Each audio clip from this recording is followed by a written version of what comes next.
BA तृतीय वर्ष राजनीति विज्ञान प्रथम प्रश्न पत्र का नाम है अंतर्राष्ट्रीय राजनीति एवं भारत। पाठ्यक्रम देखते हैं। खंड 1 अंतर्राष्ट्रीय राजनीति। इकाई 1 परिभाषा क्षेत्र प्रकृति स्वायत्त विषय। इकाई 2 अंतर्राष्ट्रीय राजनीति के अध्ययन के उपागम शास्त्रीय एवं आधुनिक। इकाई 3 राष्ट्रीय शक्ति के तत्व। इकाई 4 शक्ति संतुलन सामूहिक सुरक्षा। इकाई 5 राष्ट्रीय हित। खंड 2 द्वितीय विश्व युद्ध के पश्चात विश्व राजनीति। इकाई 6 शीत युद्ध का उदय व अंत। इकाई 7 नव शीत युद्ध शस्त्रीकरण की होड़। इकाई 8 नाभिकीय प्रसार एवं नियंत्रण के उपाय। इकाई 9 भूमंडलीकरण। खंड 3 विश्व राजनीति का क्षेत्रीयकरण। इकाई 10 यूरोपीय संघ। इकाई 11 आसियान। इकाई 12 एपेक नाफ्टा। खंड 4 भारत की विदेश नीति 1। इकाई 13 भारत की विदेश नीति के निर्धारक तत्व। इकाई 14 गुट निरपेक्ष आंदोलन एवं उनकी प्रासंगिकता। इकाई 15 भारत की दक्षेश नीति आसियान एवं पूर्व की ओर देखो नीति। खंड 5 भारत की विदेश नीति 2। इकाई 16 भारत व अमेरिका। इकाई 17 भारत व रूस। इकाई 18 भारत व चीन। इकाई 19 भारत व पश्चिम एशिया। Good morning all of you, welcome to my YouTube channel Garhwal online education. BA तृतीय वर्ष राजनीति विज्ञान प्रथम प्रश्न पत्र अंतर्राष्ट्रीय राजनीति एवं भारत BAPS 301। अंतर्राष्ट्रीय राजनीति का अर्थ। बीए तृतीय वर्ष 301 अंतर्राष्ट्रीय राजनीति एवं Bharat India and international politics. पहला पॉइंट जो है आपका अंतर्राष्ट्रीय राजनीति का मीनिंग ऑफ इंटरनेशनल पॉलिटिक्स। प्रारंभ में अंतर्राष्ट्रीय राजनीति का अर्थ प्रायः यूरोप की राजनीति से लिया जाता था, क्योंकि यूरोप के देशों ने साम्राज्यवाद की रणनीति अपनाई हुई थी।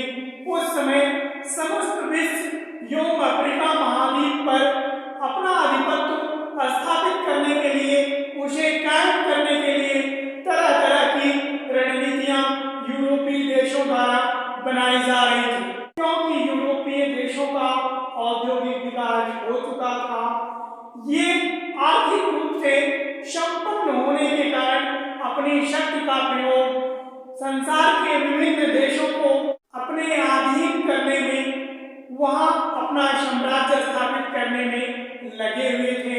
विश्व के विभिन्न देशों में साम्राज्य स्थापित करने की जो रणनीति थी यूरोपीय देशों की, यूरोपीय साम्राज्यवादी रणनीति, वो विश्व के समस्त क्षेत्रों में व्याप्त थी और शेष विश्व की राजनीति उस समय स्थिर एवं शांत थी। लेकिन प्रथम विश्व युद्ध समाप्त होने के बाद लगभग 1919 से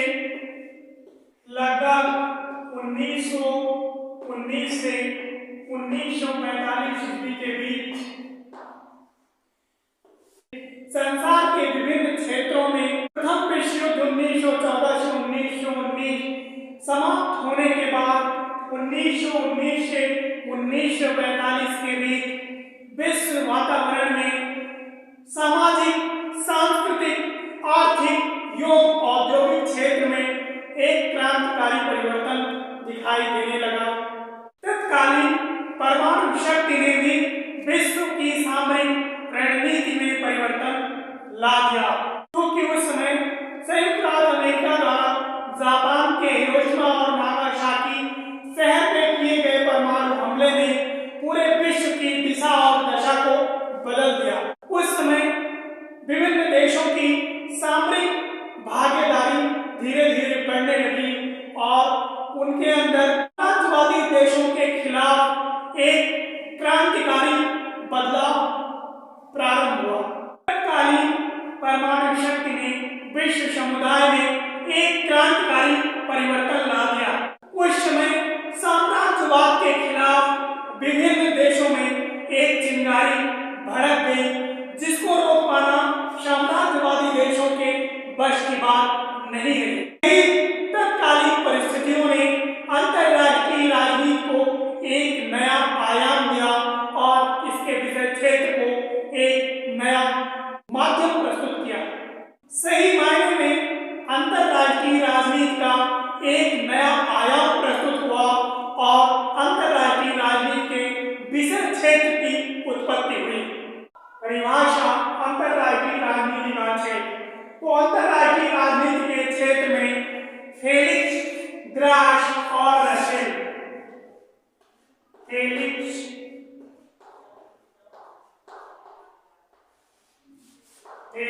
ग्राश एवं रसेल।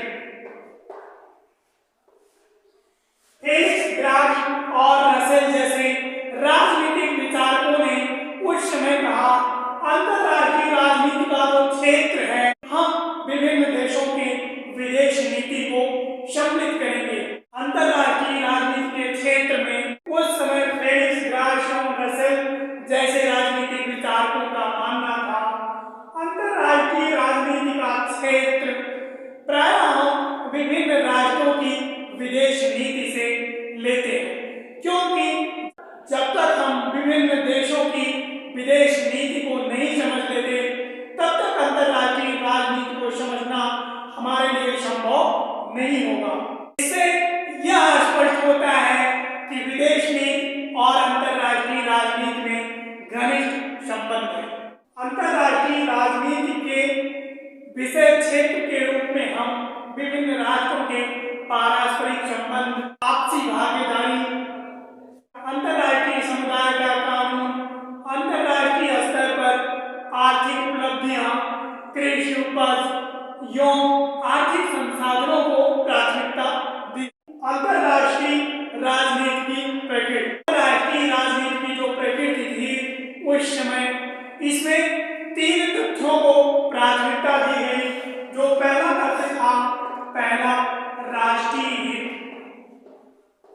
पहला राष्ट्रीय हित, और जो दूसरा था वो था संघर्ष, और तीसरा शक्ति। तो राष्ट्रीय हित विभिन्न देशों की पहली प्राथमिकता थी। आवश्यकता पड़ने पर एक दूसरे से संघर्ष की स्थिति भी बनती थी और अपनी शक्ति को बढ़ाने का प्रयास तत्कालीन विश्व समुदाय में था। अगला पॉइंट है अंतर्राष्ट्रीय राजनीति एक स्वतंत्र विषय के रूप में। जैसे जैसे अंतर्राष्ट्रीय राजनीति का विकास विभिन्न देशों में होने लगा, विश्व समुदाय को अपने आर्थिक, सामाजिक और राजनीतिक विकास की एक रूपरेखा मिलने लगी। उसी समय अंतर्राष्ट्रीय राजनीति एक विषय के रूप में विश्व समुदाय के समक्ष प्रकट हुआ, प्रस्फुटित हुआ। अगला पॉइंट है नामकरण की समस्या। तो तात्कालिक परिस्थितियों में यूरोप महाद्वीप का वर्चस्व पूरे विश्व पर था, लेकिन जैसे जैसे यूरोपीय साम्राज्यवाद को संसार के विभिन्न देशों ने उखाड़ फेंकने की शपथ ली, जिस समय प्रयास प्रारंभ किया उसी समय अंतर्राष्ट्रीय राजनीति का नामकरण जो है धीरे धीरे बदलने लगा। क्योंकि राजनीति पहले मात्र यूरोप महाद्वीप तक ही सीमित थी, लेकिन जैसे जैसे यूरोपीय साम्राज्य को अपने देश से उखाड़ फेंकना प्रारंभ किया, तभी से विश्व समुदाय के राजनीति में बदलाव प्रारंभ हुआ और जो विभिन्न देशों की विदेश नीतियां थी, पारस्परिक संबंध थे, सामरिक भागीदारी थी, इन्हीं विषयों ने अंतर्राष्ट्रीय राजनीति के रूप में जन्म। अगला पॉइंट है अंतर्राष्ट्रीय राजनीति एवं राष्ट्रीय राजनीति। अंतर्राष्ट्रीय राजनीति के विषय के रूप में उस समय अंतर्राष्ट्रीय संबंध, विदेश नीति, अंतर्राष्ट्रीय मामले एवं विश्व की राजनीति से लिया जाता था। अंतर्राष्ट्रीय राजनीति का मतलब था हिंसा, धोखाधड़ी, भ्रष्टाचार के माध्यम से अपना विकास करना, अपना वर्चस्व स्थापित करना। जबकि राष्ट्रीय राजनीति का मतलब ये था, वहाँ का एक संविधान हुआ करता था, वो राष्ट्र और वहाँ के प्राण प्रायः उसी संविधान से संबद्ध होते थे। उसी के अनुसार वहाँ उस देश की रूपरेखा तैयार होती थी। जबकि राष्ट्रीय राजनीति में ऐसा कुछ नहीं था, क्योंकि राष्ट्र का अपना एक संविधान था, उसी से वहाँ की जनता पूरी तरह संबद्ध थी और राजनीतिक व्यवस्था में अधिक नियमितता पाई जाती थी। अंतर्राष्ट्रीय राजनीति का अर्थ पहले यूरोप की राजनीति से लिया जाता था। उस समय समूचे विश्व में यूरोपीय राष्ट्रों की राजनीति छाई हुई थी। एशिया तथा अफ्रीका में आर्थिक एवं औपनिवेशिक विस्तार के लिए यूरोपीय राज्य युद्ध एवं कूटनीतिक दांव पेचों में व्यस्त थे। यूरोपीय देश शक्ति संपन्न थे, उनकी औद्योगिक प्रगति हो चुकी थी तथा उनकी विस्तारवादी महत्वाकांक्षाएं भी थी।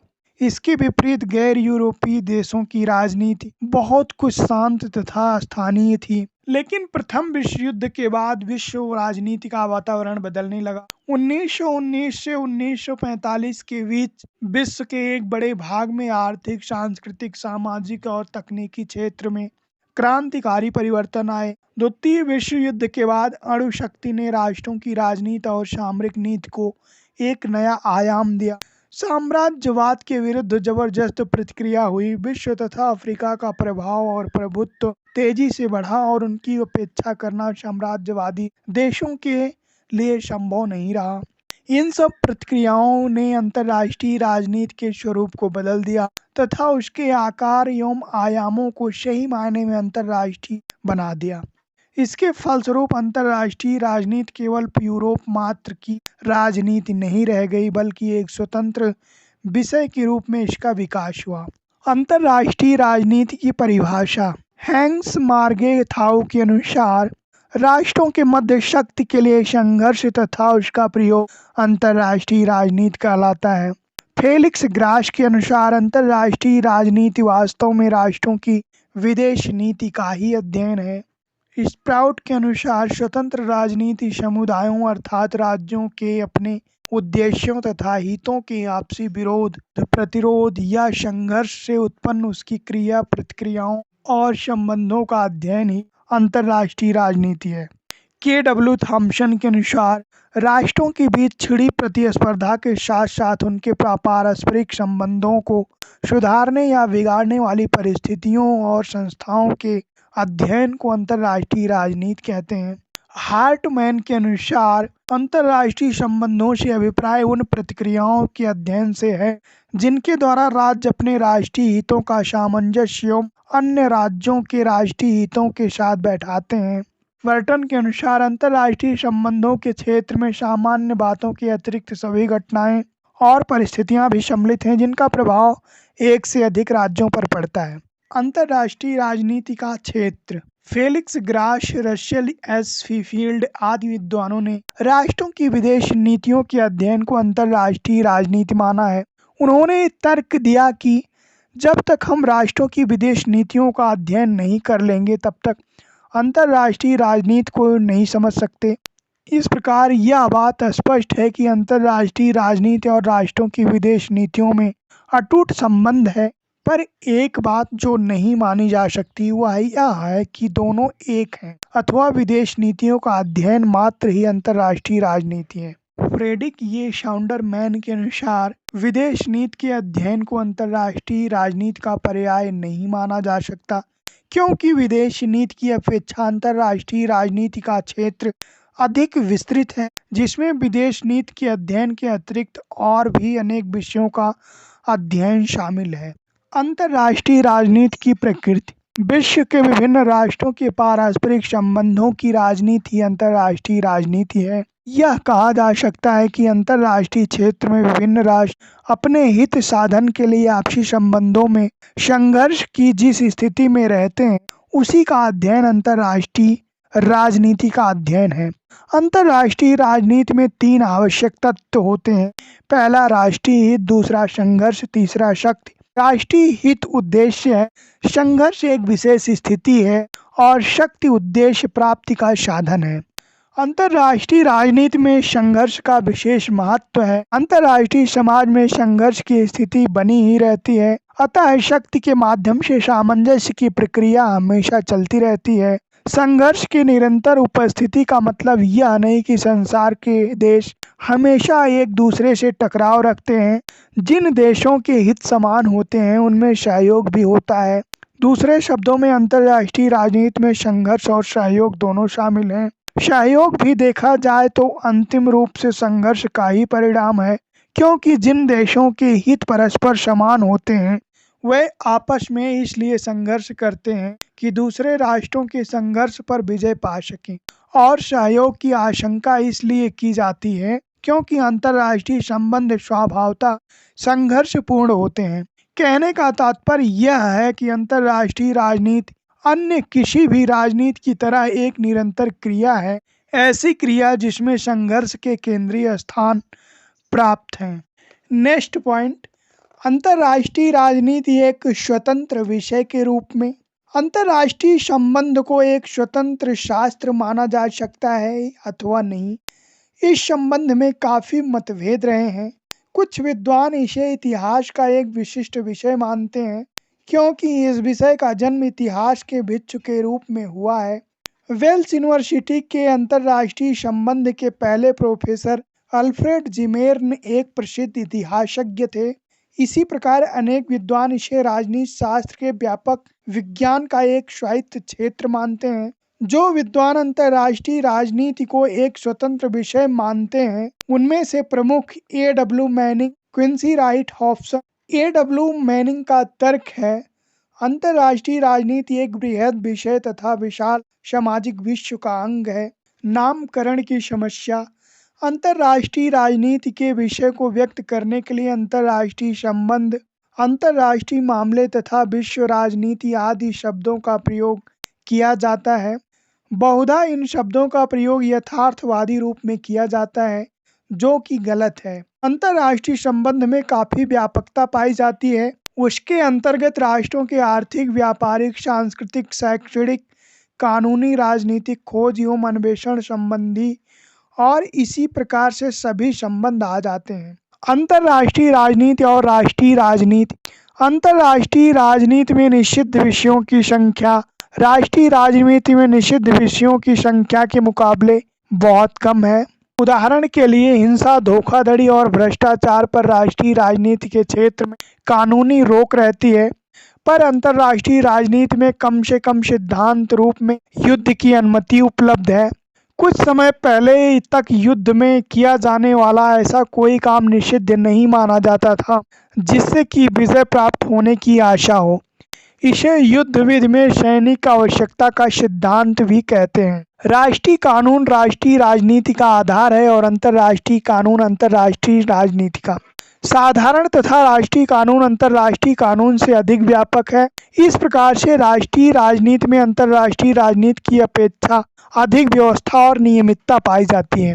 अंतर्राष्ट्रीय राजनीति का प्रमुख उद्देश्य यह रहता है कि इसमें भाग लेने वाले समूहों का अस्तित्व बना रहे। प्रभुता संपन्न राज्य का अस्तित्व बनाए रखना अंतर्राष्ट्रीय राजनीति का प्रमुख ध्येय होता है, किंतु राष्ट्रीय राजनीति में किसी संप्रभुता संपन्न राज्य के अस्तित्व को कोई खतरा नहीं होता। अधिक से अधिक किसी ऐसे समूह के अस्तित्व को खतरा हो सकता है जिसके हाथों में किसी विशेष समय पर सत्ता की बागडोर हो।